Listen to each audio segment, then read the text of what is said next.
Welcome to the Prevail Over Cancer Podcast, where we take a metabolic approach to help guide you on preventing, prevailing, and striving over cancer.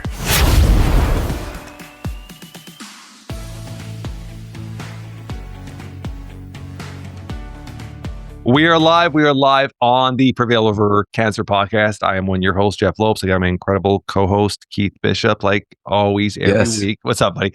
Every week, we always have a good little conversation before we go live. And this one's interesting because it's kind of relates to what we were talking about before we went live. And I think it's a topic that everyone that has ever been diagnosed with cancer goes through. And it is something that's real, that's prevalent, is the anxiety and the buildup and the nerves and the stress every time you got to do a re-examination or a retest, whether it's every 3 months, every 6 months, once a year, whether you're doing a colonoscopy, whatever it is that buildup till you get the results. And then that once you get the good results, is that big sigh, I'm good for a little while longer. And it's the reality. It's the reality. And for somebody like yourself, Keith, that deals with individuals that are going through the battle on a regular basis, do you ever talk to anybody about this? Is this something that you guys have a conversation about? Yes, well, not a whole lot, but I have some people that usually they're contacting me after they got the results. Okay, and there's definitely usually I'm helping more people with like their liver enzymes are elevated or their white or red blood cells are low because of what they're taking and medications and treatments and things like that. And, but then we also deal with, I've got my scan. I did my scan today and then they schedule an appointment for a few days from now so that we can be ready to go because it takes a day or two to get in to see me. And so they'll schedule that ahead of time.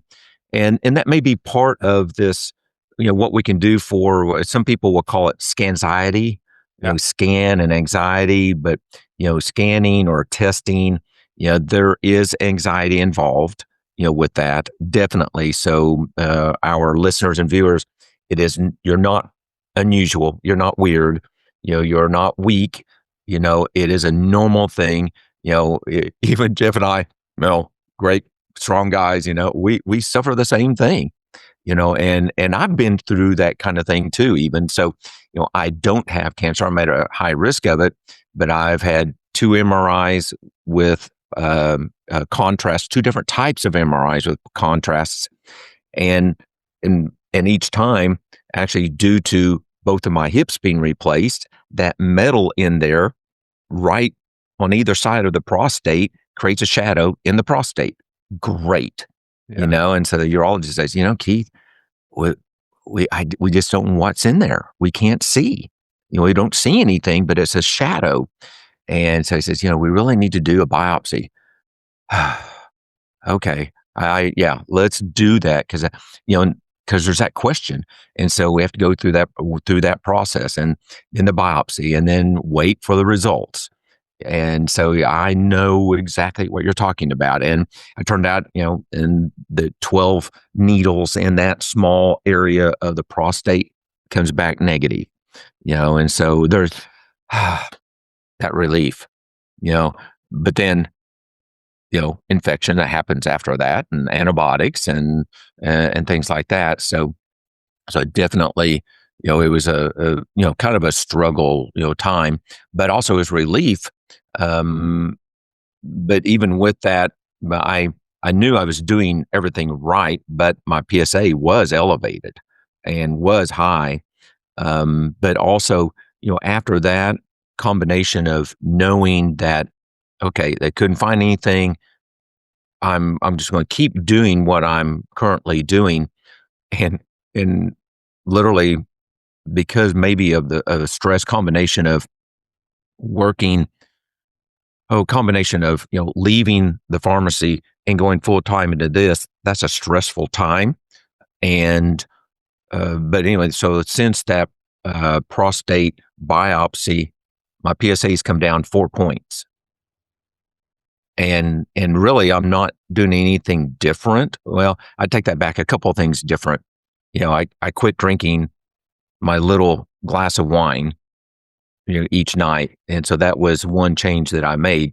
Statistically, and the urologist says, that should make a difference. That's correct. It shouldn't, but that's the one change I made. But I just kept doing it, but also not as much stress. Knowing that, they can't find any cancer. Okay, just keep doing what I'm doing, and also more in this better routine, and not as stressful. Combination stress of work and of cancer concerns and dealing with clients. It's a stressful job what I have, dealing with people, that are going through a lot of struggles.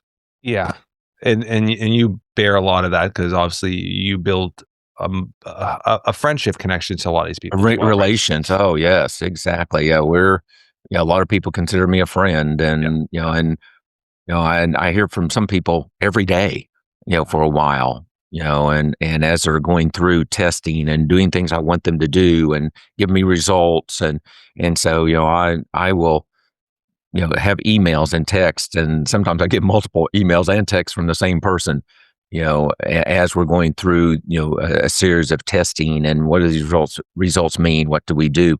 So it can be stressful, but combination, so I do understand that stress type of thing. And I just keep doing, things like my breathing and exercise and sauna, and keep going through that routine. That routine's important. And doing things physically occupies the mind emotionally. And so it helps to kind of take away that thought process. So as we're going through the routine, like I'm out, actually just even out in the garden, working in the garden this time of year. And my wife says, well, don't you want to listen to a podcast or something? I said, no, I just want to be out there by myself. Yeah. And quiet, but I'm not thinking about problems. I'm thinking about that stupid weed, and just pulling that out. And sometimes I might think, well, that's kind of like cancer. Pull that weed out and kill that, kind of thing. I might think something like that. But that physical activity, our mind can only do one thing. Yeah. And if we are physically active, it has to concentrate on that physical activity. And our mind can't go off into this other space type of a thing. So I think physical activity type things are great. What kinds of things do you do when, with your tests and to help deal with that? So when we were talking about this, and I want everyone to understand, and I think you mentioned it prior, this is something that everybody goes through. Yes. I don't care how big, how strong, how tough you are mentally, physically. Once you are diagnosed with cancer, or you have that scare of having cancer, that's going to be in the back of your head. That C, that capital C is something where from a young kid is instilled in your head, it's a death sentence. From a young kid, you would always hear, oh, somebody's got cancer. Oh, 3 months later, 6 months later, they're dead. And you'd always have that instilled in your head. So automatically, we think cancer is a death sentence. And reality is nowadays, with the technology, with supplements, with learning to do all the things necessary. Like you said, the saunas, the fasting, we could go on a list all day. Mm-hmm. The chances of beating cancer are way higher now than they ever have been. Yes, that's correct. So I want people to understand is the first thing, and I think you said that prior, was doing everything you can. So I think the preparation prior is what is most important. If you go into an exam and you know that, hey, I've been slacking, I've been eating junk food, I've been eating donuts, of course you're going to put yourself in a situation where your body isn't physically prepared, and then mentally is going to put you in a worse state. But if you're going into that test knowing that, hey, I've done everything I possibly can right, everything, now it puts you in a situation where, hey, if it does come back, I know I've done everything right. Now we just got to figure out a new path or how to pivot around this. And I think that's the most important is really understanding that once you are diagnosed with cancer, you can't take a day off. This is going to be the rest of your life. You have to have foot to the throttle and pushing that gas as hard as you can at all times. You don't miss your supplements. You don't play around with your sleep times. You don't play around with your routine. When you have a routine that's working, that's keeping you alive and keeping you healthy, you stick to that routine and you focus on that routine. I think that's the most important thing, is the preparation before. But when it comes to the exam, no matter what, I'm 120% full throttle at all times. But when I do an exam or I do a test, till I get my results, and I've learned, we talked to this prior, I've learned how to read my own results. So I actually see the results before the doctors, my oncologist sees them. And it's that anxiety of like hitting that computer button, like, okay, I don't want to see a hazard sign. If I see a hazard sign and then I have to open up, I know there's something bad. So is that that anxiety is real. It is real. Yes. Will it go away over time? So I'm still in a 2.5-year period after surgery. Will it eventually go away?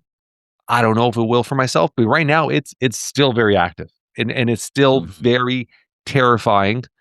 And there is certain things that I do to prepare it and help it, but it's still there. I mean, the breathing, talking to your loved ones, your family, so that you have their support, friends, so you have their support. So having an emotional support person, I think, is very important. So they can be there with you going through the results. So you're not there by yourself, like, oh my God. So they can kind of be that little encouragement, a little shrug on the shoulders, like, hey, you got this. Sure. I think that's important. Preparing yourself mentally before, positive self-talk, saying, hey, I've done everything right. I'm beating this. I'm winning. I'm like preparing yourself mentally, like so you're mentally ready, like, hey, I got this. I think that's a big aspect as well. And then on top of it is understanding the tests, understanding what you're looking for the results, understanding why you're doing these tests. What are they looking for? Why are we doing the test? Understanding all that makes a huge difference in the preparation for that exam or that test or that scan. So there's 3 or 4 different components. And then also, I think you talk about, and I think you have on your website, is the protocols before and after. So if you are doing a scan, are you taking your milk thistles? Are you taking supplements before? Are you taking supplements after, your iodines, anything like that to detox your body? Preparing yourself, that's also going to make you feel better. If you feel better, you're going to have more energy. Mindset will be a little clearer as well. So there's a lot of little steps to it.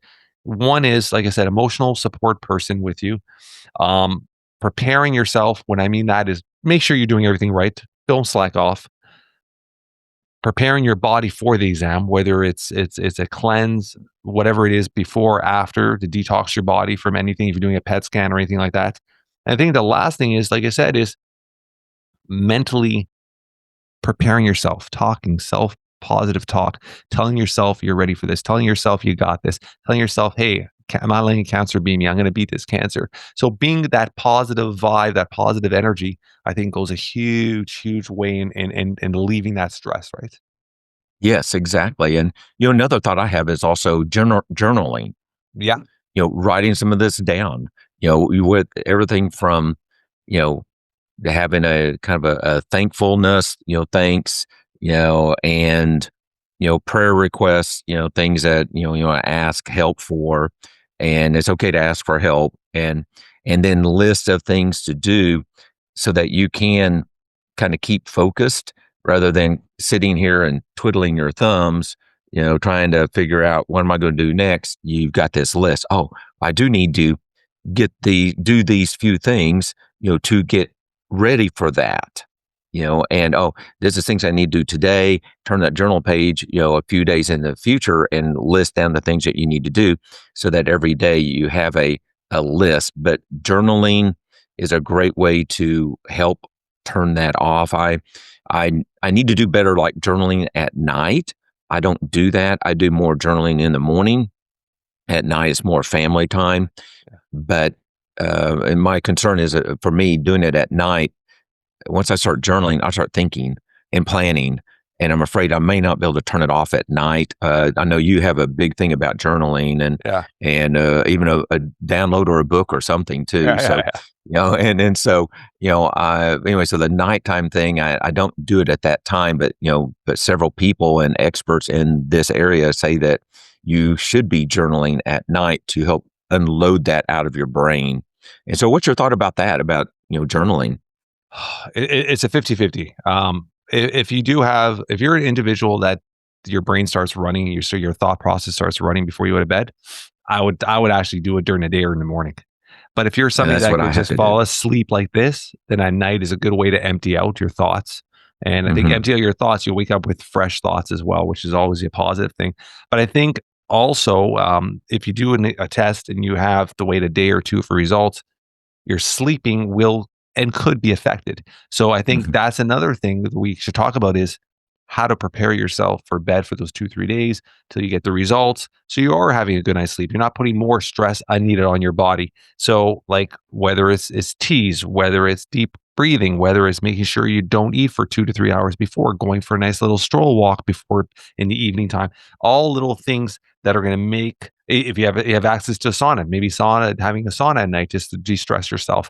So there's so many little factors you could do, and then melatonin, other supplements that could kind of ease you into a better night's sleep, which makes you wake up more refreshed with a more clear head and feeling better, more prepared for the day. Because if you're already stressed and then you go to bed and you're thinking you're not sleeping, you're waking up at 2 in the morning, 3 in the morning, looking at the watch, oh, I wonder what's going to happen, what's going to happen. That's just adding more stress to your body. And if you are going through the cancer journey or you're a cancer survivor, your goal is to eliminate stress, not add stress.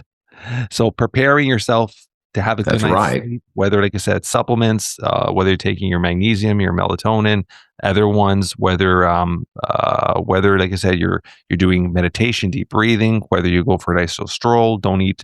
Like there's a lot of things you could do to prepare your body that you could have a better night's sleep. So you're not going to be as stressed and anxiety throughout the night. And that's going to just elevate your day the next day as well, right? Exactly. So that's part of our nighttime routine is actually turning off the lights, in the living room. And we still do have the TV on, but we turn the sound down further. And my wife is in charge of the control. She won't let me have the remote, but she turns it down. She knows. And she says, that low enough? Yeah. And so it's pretty low.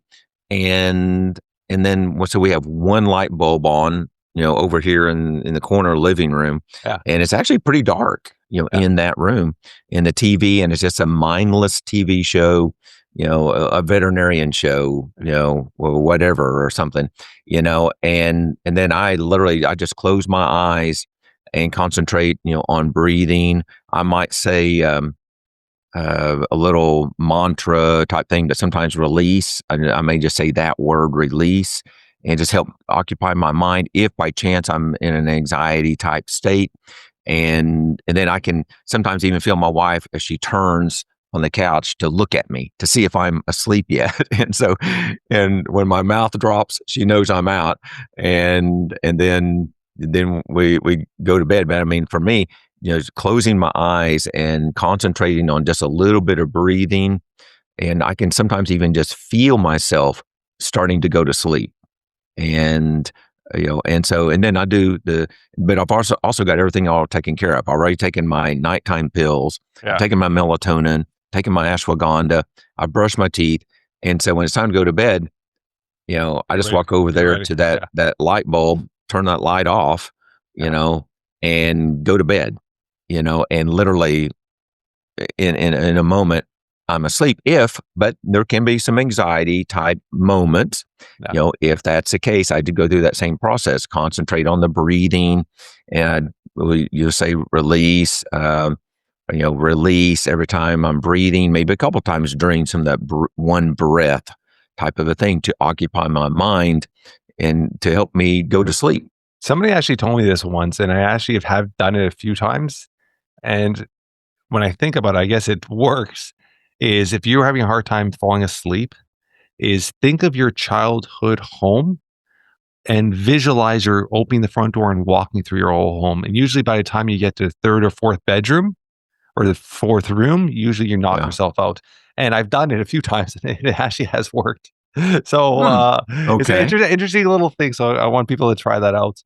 And when I was in college, at Psych 101, we actually went through a relaxation technique. And actually, I used to use that quite a bit, but it was actually, the professor said, envision yourself sitting up against a tree, sitting against a tree, lean up against it and feel the warmth and feel the breeze and listen to the leaves, and then concentrate, kind of start with your toes, move your toes and kind of, contract and relax your toes, your feet, your ankles, your knee, and just kind of walk up your body. Well, when I did that, I was out, and so I actually have done those kind of things before too. So yes, so something to occupy your brain. Yes. Your mind, because we can only really, our brain in that kind of an area can only do one thing at a time. Yeah. So whether it be worry or go through another process. Yeah.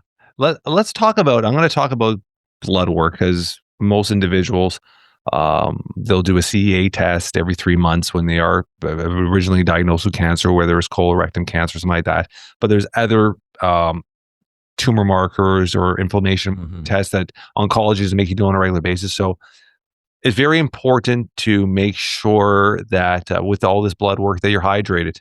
And then I want to talk about PT scans and scans. I want to give your advice on preparing and after the detox part of it.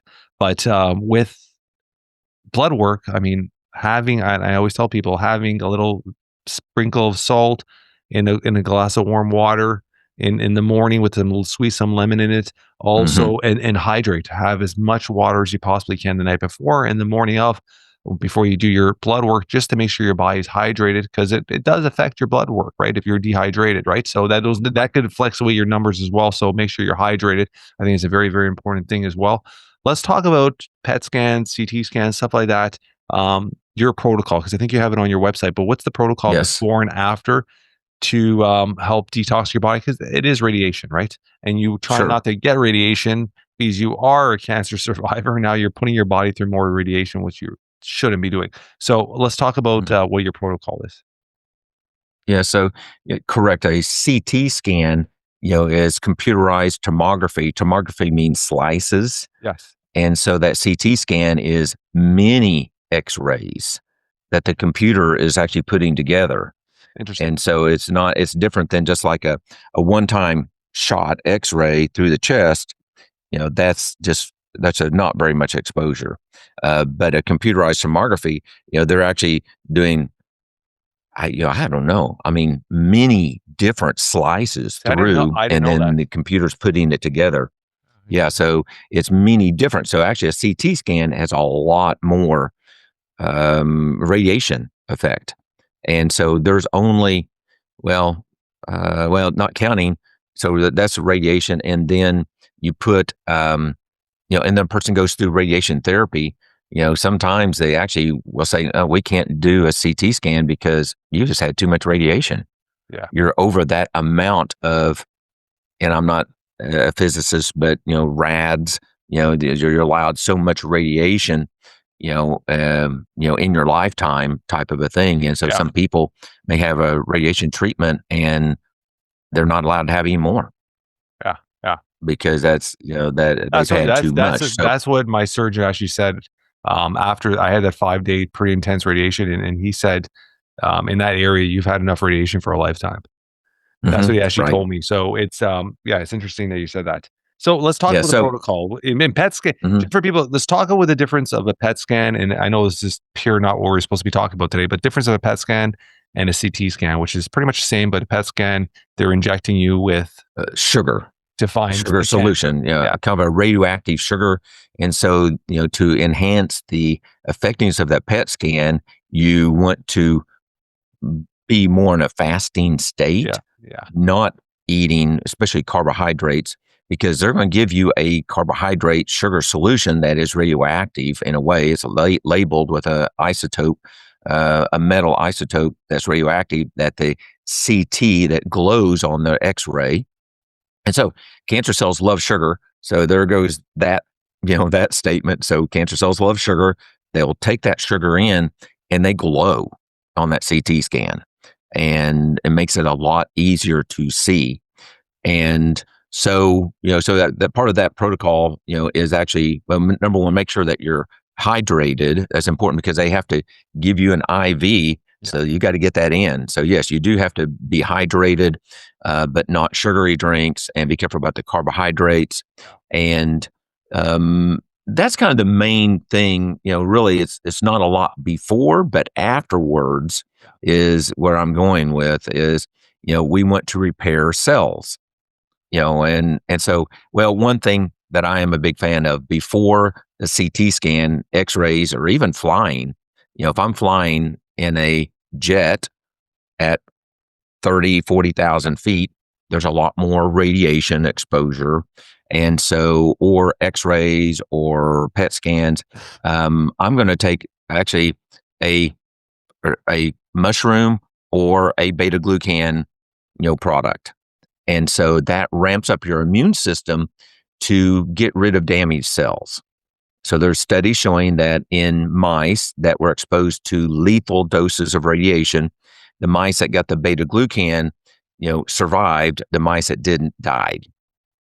And so this was more like a nuclear, fallout type of a study. And so therefore, I have beta glucans all over the place. I've got them stored all over the place for emergencies, but that's part of the protocol, is to increase that to help our body get red of damaged cells. So like turkey tail, chaga, oyster mushrooms, lion's mane. I mean, all of, really, even the cheapie at the grocery store. I had one person say, "Oh, oyster mushrooms are too expensive." Well, yeah, they are kind of expensive, and I don't get them all the time. We do have a new Asian market, and so I did get some. But even the cheap white button mushrooms have anti-cancer ingredients, in it. And so incorporating that, eating those a few days before, and definitely, a few days afterwards, ramps up your immune system to get rid of those damaged cells. So the radiation damages cells. That's kind of the concern, and it can damage the DNA. So if that cell is damaged, we want our immune system to recognize that and get rid of that cell before it has a chance to do its thing. So that comes into along the lines of a mammogram. There's questions about, on mammograms, are they worth the risk of that X-ray type thing that they're doing? Does it save enough women to justify the increased risk of breast cancer that it gives? And so therefore, once again, even for a mammogram, I haven't even thought of that. I need to write a protocol for that. It'd be the same thing. We've got to prepare the body and repair the body. So after that, let's use that. I need to write a guide for that. Let's talk about a supplement wise. So before, you're looking at, like I said, chaga, turkey tail, lion's mane. There's three big names right there in the supplement world right now. Mm-hmm. You would double your normal, if you're taking it on a regular basis, which I am, would you double your dose up to like 4 or 5 days prior? Yeah. Okay. For a couple of days before. Mm-hmm. Super hydrated, stay clean, mm-hmm. super hydrated. As soon as you're done, you would do it for what, 4 or 5 days after you keep that dose high? For a few days afterwards. Well, what about something like a week? What about something like milk thistle for your organs and stuff like that? Is that another supplement you recommend? Yeah, well, milk thistle depends on if it's a PET scan. Yes. Okay. And so PET scan is a little more invasive, more chemicals. Yeah. And so the PET scan, I want to help flush out the radionuclides and other chemicals. And so, yes, the milk thistle, along with alpha lipoic acid. Yeah. And so alpha lipoic acid is an antioxidant that it's a weird one in that it both repairs cells, lowers blood glucose, and reduces cancer risk. And often, in most studies, it actually enhances the effectiveness of chemotherapy. Interesting. It's really unusual type of a supplement, even an oral supplement. You can get therapeutic levels, with that.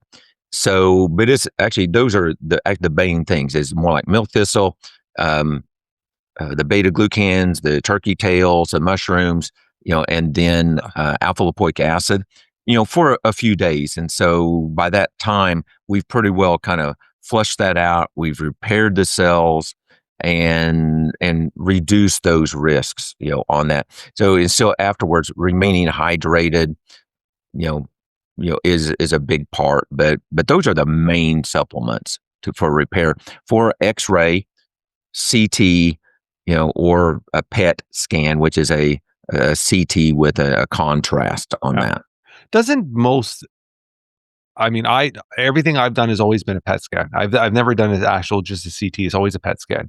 And that's been from day one, to be honest. From day one, I've in the last 2.5 years, I've done one, two, maybe five, six of these.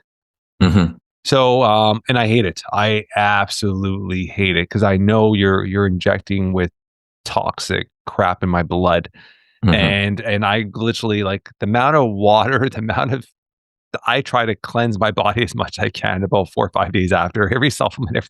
I'm just cleansing and cleansing. Even the foods, even the way I eat so clean. Like I don't put an actual drop of a carbohydrate. Usually my diet is a keto Mediterranean. So I allow for sourdough and I allow for white rice and maybe twice a week, once each. And but when I actually do that, it's completely keto. I go completely keto for 5 days, and it's just cleanse, cleanse, cleanse, cleanse. And I Mm-hmm. probably double my water intake, where I'm probably drinking 15 glasses a day of water, where it's just cleanse, cleanse for 4 or 5 days, just to get that crap out of my system as best I can. Right. Yeah. Now I will go for actually like a matcha. And so this is iced, well, actually not iced, but it's cool water, Yeah. a matcha afterwards too, antioxidants, Yeah. powerful like McCoy teas, Yeah. one of our sponsors. And so, matcha, that is another factor. So the EGCG that's in green tea, I forget about that. I mean, that's just something I do every single day anyway. Yeah. Me too. And to help be hydrated, I'm using this quart, 1 liter container, so this is my morning beverage, and then I do it in the afternoon too, to help make sure that I'm getting that in. It's here, it's ready. I don't have to go, to go get it. It's ready to go. And now that's not counting literally my coffee and actually with meals. I have a little bit of water. That's something else we'll need to talk about sometime, is how much beverage with a meal. Interesting. So that's kind of a weird thing. But anyway, yes, we can drink too much water with food. Yes. And make it difficult to digest our food. So, I help. I have some people that are acidic because I drink too much water. Interesting. And this is kind of a weird story. So, and not directly related to cancer, but with my experience helping people with many different health problems. One client, she came to me because she could not get pregnant, and so, young lady. And her husband, they tested, and then the doctor said, we don't understand why you can't get pregnant. She's thinking about starting in vitro. And she had actually just come from the gym and had her gym clothes on and had a big, a bigger than this bottle of water she was drinking. And she almost finished that in our appointment. I said, so how many of those do you drink a day? She says, about 8 of them. Well, okay. And I said, so she's flushing all her nutrients out. All her minerals out. Yeah. She was actually, her vaginal pH, when we tested it, her vaginal pH was so acidic, we couldn't even measure it. I mean, I didn't measure it, but she did it at home. Yeah. She could not measure. I mean, she was so acidic. So she cut back on her water, got pregnant. She had 5 children. Did she name any of them? And she named any of the boys Keith? And no, she didn't. I do know the family. They're a very well-known family in the area. And no, they did not. That I know of. Anyway, Grandma never told me about that. So I know Grandma too. And, but it was, anyway, but literally her body was so acidic, it was killing the sperm. Yeah. And so anyway, she was drinking plain water and not mineralizing. Yes. And because she was exercising, and she was addicted to exercise too, and then just putting in filtered water. Yeah. And so anyway, so I help with people with many different types of issues. And as a matter of fact, and when I had a person, she they said, oh, I've got a family member that's got some health problems. I wish they could talk to you. And I said, well, they can. Definitely, cancer is my focus now, but, people with cancer have all kinds of health challenges. Oh, 100%. It's not just cancer, and so I go into the lab results and look at those things. Okay, are there markers in their blood test showing that there's a problem for whatever? So, on that. So I know I kind of digressed, but anyway, but hydration is very important, and we have to get enough minerals, and to help flush that out, and let me back step just a little bit. So, with a PET scan, we do need to flush out those chemicals, 100%. And so therefore, it probably would be a great idea to do that for at least a week. to flush that out. The minute I finish that scan and I'm sitting in the room, usually still with the IV in my arm, because leave the IV in your arm just to make sure the scan was clear, I guess, to take a quick look at it. I have a full 1 liter thing of water, and I literally chug that down as soon as I'm done. I start the process of let's get this crap out of my body. As soon as I'm out of that room, still sitting in the bath, I'm literally chugging down water. What happens if we've got to do that again, Jeff? You can't leave. And but I mean, they're going to probably have to inject that crap in you again, right? I mean, knock on wood, it's never happened before. But I'm thinking you're going to have to go pee, though. Yeah. I'm just being silly on that, but. So let's just jump back on, before we finish off today, let's just jump back onto the original topic, because like when we start having a conversation, we go everywhere, which is amazing, right? So when we are looking at our original topic of what individuals feel when they are going through a situation to have an exam or a test, is anxiety. This is what we started this whole conversation with today, this topic, and it's real and it's reality, and everybody's going to go through it. And you're hoping over time your body will start building up when you hit that 2-year mark and that 3-year mark and that 5-year mark. You're going to start building that confidence that you've beat this. And hopefully that'll just be a basic routine once a year, once every couple of years. But you're still always going to have it, because in the back of your head, especially with the spike in cancer rate going up, and every time you turn on the TV, it's a celebrity just died of cancer, an athlete just died of cancer. Oh, this sports Hall of Famer just got diagnosed with cancer. It seems like on social media, it's like every second somebody's going through a cancer treatment. You're seeing a post. And now with social media, people are very present. So it's always in the back of your head. So let's just go quickly through. I'm going to go through it, and then you can top off if anything I missed. Okay. Support, individual support person, what you want to call it, whether it's a family member, loved one, friend, them there with you in the process of looking at the results, I think is very, very important. Preparing yourself, and I'm talking about preparing yourself, is doing everything that you know that you could have done to prepare your body way before. So you know you're doing everything right. So at least you have that confidence that I'm doing everything right. I should have good results. Meditation, making sure you have a good night's sleep, making sure that you're preparing your body for a good night's sleep. And also the supplements before and after to cleanse your body. So there's a lot of little factors in there, but I'm saying the most important is understanding that you're not alone. You are going through what I would say most people do. I do. Keith was talking about he has. Most people that have had a scare or they're going through a cancer situation, they are going to have that fear, that factor of, is it going to come back? You're always going to have that factor. So preparing yourself is so important, just to make that moment a lot more easy, a lot more stressful. And the last is positive self-talk. Being able to talk to yourself and prepare yourself mentally that it's going to be okay and you're doing everything right. And everything I always say to Keith is, with cancer, is you are given an opportunity to live now. Now you know you have a diagnosis. And in the last 2.5 years, you know my story.